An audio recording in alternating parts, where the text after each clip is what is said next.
I'm Abby J. Coomer, and this is the National War Memorial. Are you ready to take a tour with me? Let's go.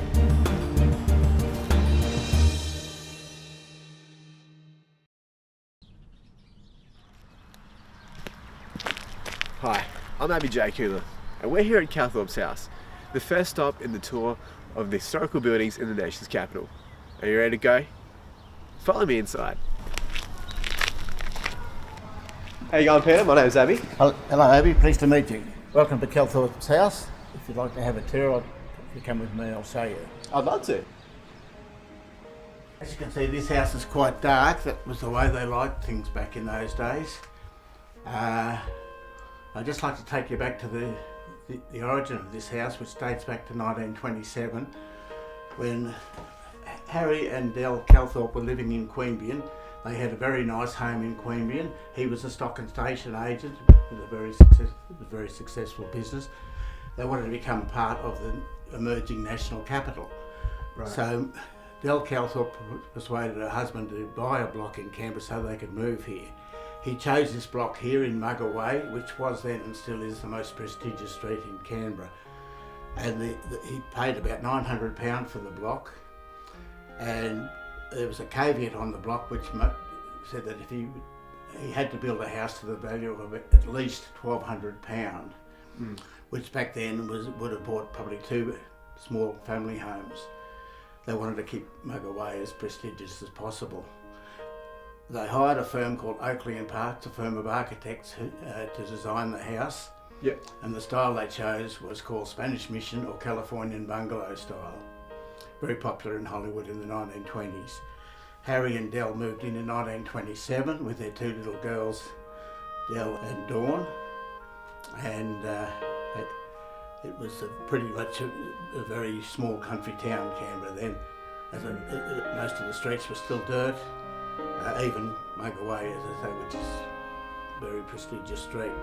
Just to give you some idea of the value of it, so the final cost of the house was actually £4,163. And if this house was sold today, it would probably fetch about $3 million. When they moved in, they bought some of their furniture from Queanbeyan, but they also went to a firm of home furnishers in Sydney called Beard Watson and spent £705 on furniture. And it had about 80 or so years wear, and you can see it's still in quite good condition because what that Calthorpes always did, they always bought the best, and it paid off for them because of the longevity of everything. This lounge suite in here was in the Queanbeyan home. It has been reupholstered or recovered, but it's about 90 years old and it's still in good condition, as you can see. So this is original carpet? It's the original carpet. Wow. Going back to 1927. 90 years. Yeah, and it's in this room. Yeah. It's in the hallway and it's in that dining room over there. Right, yeah. Bought to last. Absolutely. Yeah. This is a pianola. I don't know if you know how a pianola works. You can play it as a piano, but it can also play itself if you pedal it. Right. And you divide the rolls, which has the music on. And they used to have sing-alongs around the piano back in those days. Most of the furniture in here was part of the Beard Watson purchase. The sideboard over here, which I think is the nicest piece of furniture in the house, that's a Burr walnut. This is the table extends to an 8-seating table, but mostly it was set up as it is now for the family because there was only mum and dad and the 2 girls. Right. Every evening meal was taken in this room, and during that time father would be listening to the radio for the news. After the meal the girls would stay here for their do their homework and listen to the serials.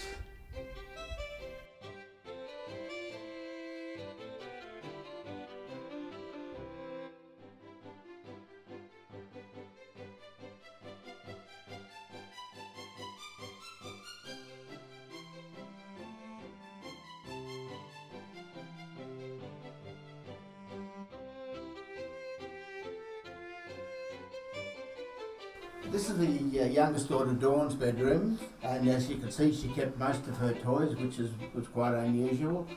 I think a lot of us would have loved to have kept a lot of our old toys out of sentiment. Over here in the red, that's John. And John is in his 90s, and unfortunately he got left out in the sun down the beach, so he was quite badly sunburnt. Oh no. Put some sunscreen on I that. think so. Should be Yeah. okay.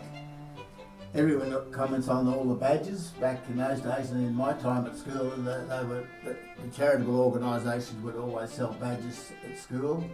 The most common one would have been the Red Cross. Is that very similar to like Boy Scouts or Girl Scouts? All these badges, or? A little bit, yeah, a little bit like that. There's one that I know they used to have when I was young. It was a place called Stewart House, whereby they would bring disadvantaged children from the bush to come down to the beach in Sydney and stay down there. And they used to sell badges like that. It's good, isn't it? Yeah.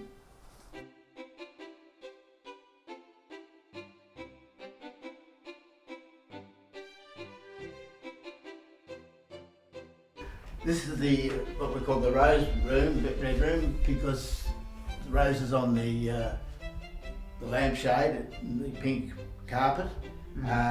Everything in this room was the master bedroom suite in the Queanbeyan home that they had. And this became the bedroom of the eldest daughter, Dell. Over here we have a photograph which was taken, this is the youngest daughter, Dawn, at the ball for the Queen when she came to Australia in 1954, and that was at Parliament House, which is now Old Parliament House in King's Hall. So they have some pretty strong connections. They did, yeah. This gentleman here is a senior official at Parliament House, and he only lived a couple of streets away. So back in those days, everybody knew everyone else in Canberra. Yeah, of course, yeah. Wow. Is there also any reason why the lights are so low? Low? Yeah. You've been turned down. As in like very like... Oh, I don't know, just the way they had them. Because they weren't very powerful, I suppose they had to have them down so you could see a little. Oh, yeah. I'm not too sure what the exact reason.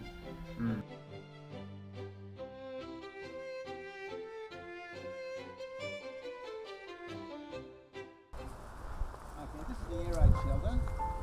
Now, Harry, being an ex-serviceman who had seen action at Gallipoli, was very aware of what can happen in wartime, and because of the fear of us being invaded and bombed,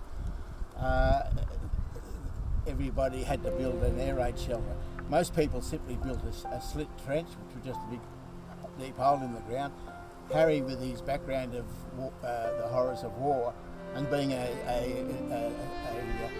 well-known figure in Canberra, he wanted us to set a good example, so he built this one, which is a super-duper version. You go in down there and it goes the whole length along there, and that's an escape hatch at that end. So if a bomb did land and this area was blocked off, you could still get out.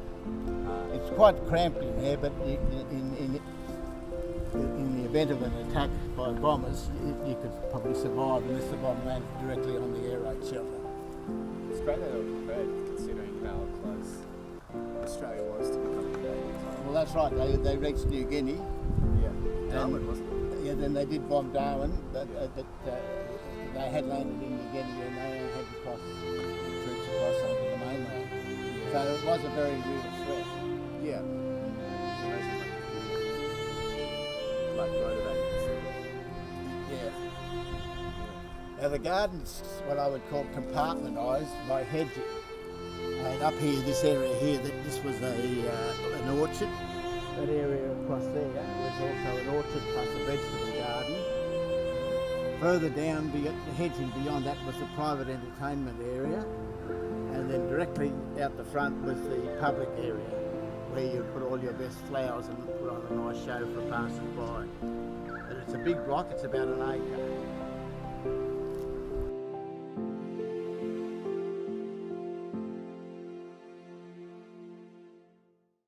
So that concludes our tour of Calthorpes House. Tune in next week as we take a tour of Blundell's Cottage. We'll also have a chat to historical architect Eric Martin. I'll see you soon.